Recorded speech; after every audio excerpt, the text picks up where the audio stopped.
বানাইবে আম্মা জান উম্মুল মুমিনিন একটা গুটি দিয়া লোটা দিয়া পানি আনলেন। আগের যুগে এখন না ওযুর কত ব্যবস্থা, তখন মুরব্বীরা উঠানে জল চকিতে বসে ওযু করত। কথা কয় না, আমার নবীরে একটা জল চকি দিলেন আম্মা জান আয়েশা। তো জল চকির ফায়ার নিচে মার পাওয়ার বিদ্যা আঙ্গুল পড়ে গেছে। আমার নবী বৈশা গেছে রে। যদি সুপার ফায়ার নিচে আপনার ভাও পড়ে আপনি কিটা করবেন? আমার কথা কয় না, কানবেন না? আরে মিয়া ওড়েন হুজুর, যারা যে ওড়েন। আমার নবীজির চোখ মুবারক বন্ধ, আমার নবী চোখ মুবারক বন্ধ করে ওযু বানায়।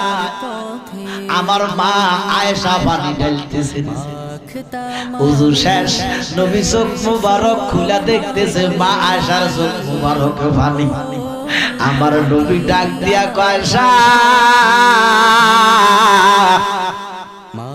আপনার চোখে কেন গো পানি দেখা? আমার আয়েশা ডাক দিয়া কইল, গো আপনি যে চৌকির মধ্যে বসছেন, আপনার চৌকির ফায়ার নিচে আমার পিঠটা গোল হয়ে গেছে। আমার নবী ডাক দিয়া কয়, আয়েশা আপনি আমারে আগে কেন কইলেন না? আম্মা জান চোখের পানি ছেড়া কয়, ইয়া রাসূলুল্লাহ, ইয়া হাবিবাল্লাহ, নবী গো আমি যদি কইতাম আপনি দাঁড়াইয়া যাইতেন। আমি দেখতেছি আপনি এত আরাম করে বসলেন, নবী গো আপনার আরাম আমার জীবনের চাইতে দামি।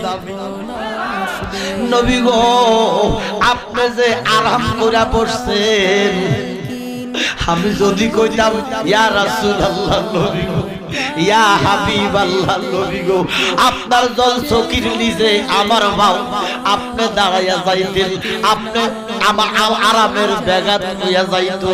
নবী গো এই জন্য আমি বলি নাই, কারণ আমি তো গো আবু বকরের মেয়ে।